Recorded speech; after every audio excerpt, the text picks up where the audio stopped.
Hello again. This is our sixth segment in a continuing series designed to teach you about proper nutrition for health. Follow us from the beginning of this series to the last segment so you will understand about the background of these nutrients.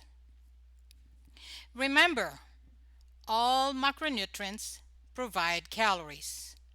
Fat is the third macronutrient that we are going to discuss in this series. Like carbohydrates, fat is composed of carbon, hydrogen, and oxygen.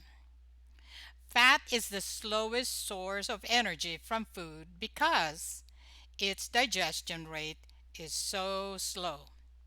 However, the body can store abundant supply of fat from different foods we eat because fat has more calories than carbohydrates and protein. 1 gram of fat provides 9 calories, which our body can easily pack if we eat more than what the body needs. Just like carbohydrates, many people are afraid of fat in foods because for so many years these nutrients have been labeled bad foods or foods to watch out.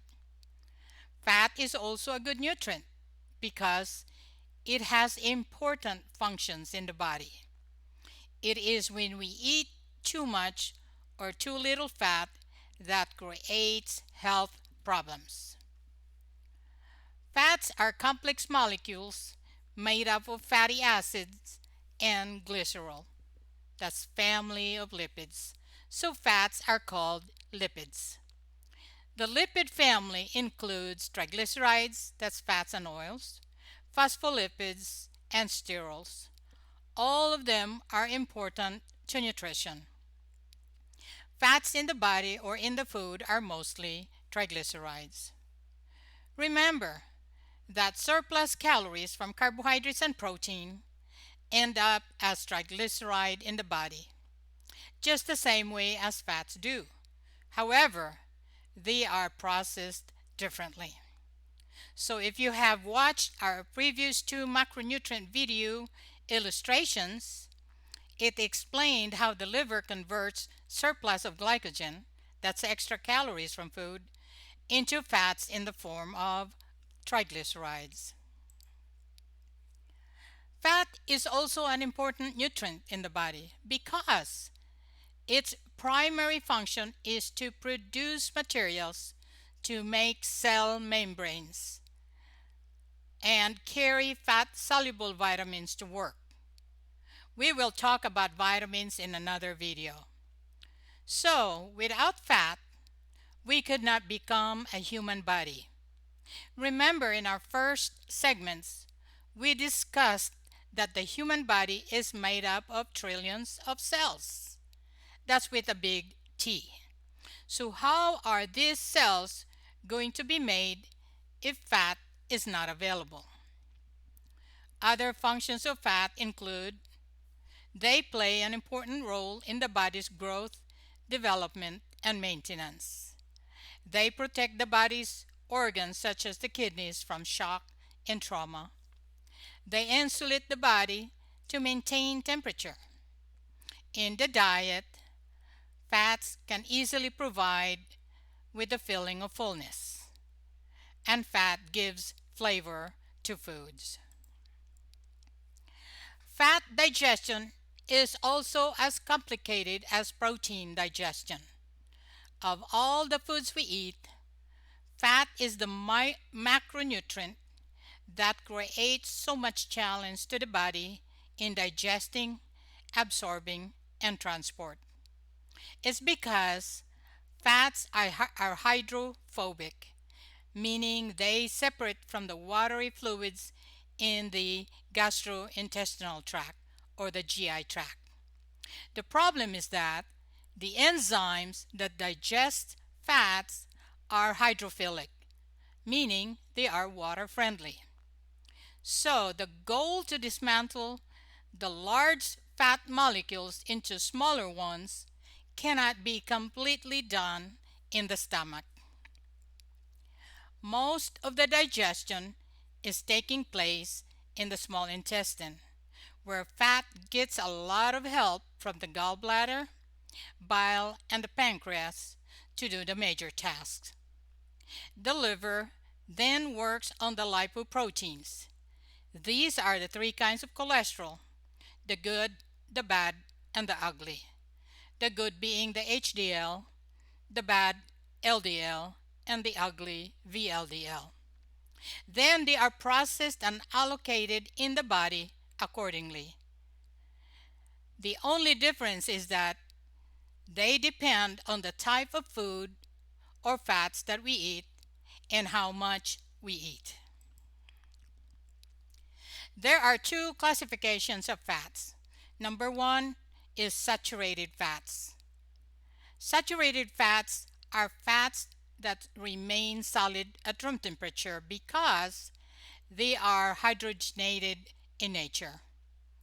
I don't want to go into the chemist's view on this, but simply remember, they are grease. Saturated fats occur naturally in many foods, but the majority come mainly from animal sources and of cholesterol. Saturated fats have been associated with the formation of atherosclerosis, the underlying disease of the blood vessels that leads to heart attacks and strokes. Examples of saturated fats are fatty beef, lamb, pork, poultry with skin, lard and cream, butter, cheese, and other dairy products made from whole or 2% milk. The second kind of fat is unsaturated fat. Unsaturated fats are fats that are liquid at room temperature. These are considered healthy fats, and they're mostly coming from nuts and olives, which are plant sources. There are two kinds of unsaturated fats. One is monounsaturated fats, which are coming from nuts, vegetable oils, canola oils, olive oils, sunflower oils, and avocado. And the second one is polyunsaturated fat sources that are omega-3 fatty acids and omega-6 fatty acid. Both are beneficial to health. So what should we know about saturated fats? They are present in many food products we buy. Some food manufacturers use hydrogenated oil to save cost, to add texture, to increase stability of the food, and increase the shelf life of that product. Let me give you a simple explanation on this. During the process of hydrogenation, liquid unsaturated fat is turned into solid fat with the addition of hydrogen. This causes fat molecules to change their shape and produce trans fatty acids. Scientific studies have indicated a high intake of trans fatty acids is associated with an increased risk of heart disease. The studies also showed that trans fatty acids elevate the bad cholesterol and lowers the good cholesterol. So the Food and Drug Administration, or FDA, has now banned the use of trans fatty acids in our nation's food supply. These are totally different from fatty acids that are important to health. So what are fatty acids? Fatty acids are products of fat breakdown. They are considered good fats, which comes from either monounsaturated or polyunsaturated fats. They are fats in the form of fatty acids that are very important keeping the body alive and healthy. There are two kinds of fatty acids: the essential fatty acids, which means that they are not produced by the body and so they must be supplied from foods. The second one is non-essential fatty acids, which are produced in the body from the breakdown of fat. The human body needs the essential fatty acids to fulfill the main function of fat, and remember that is to produce materials to make cell membranes and carry fat-soluble vitamins to work. Fatty acids have the ability to help move oxygen through the bloodstream to be carried to all parts of the body. They also aid in keeping healthy skins. They also help process cholesterol in the body by getting rid of cholesterol buildup. They also provide healthy functions of the adrenal gland and the thyroid glands, which have been shown to help control weight. Here are the essential fatty acids. Number one, linoleic acid. They support the body's biological actions to stay alive.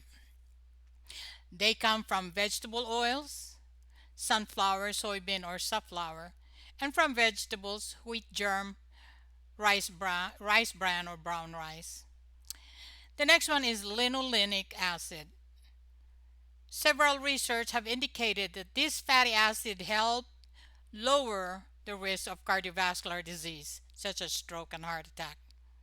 They come from vegetable oils, canola, soybean oil, or from fruit such as kiwi fruit and rapeseed.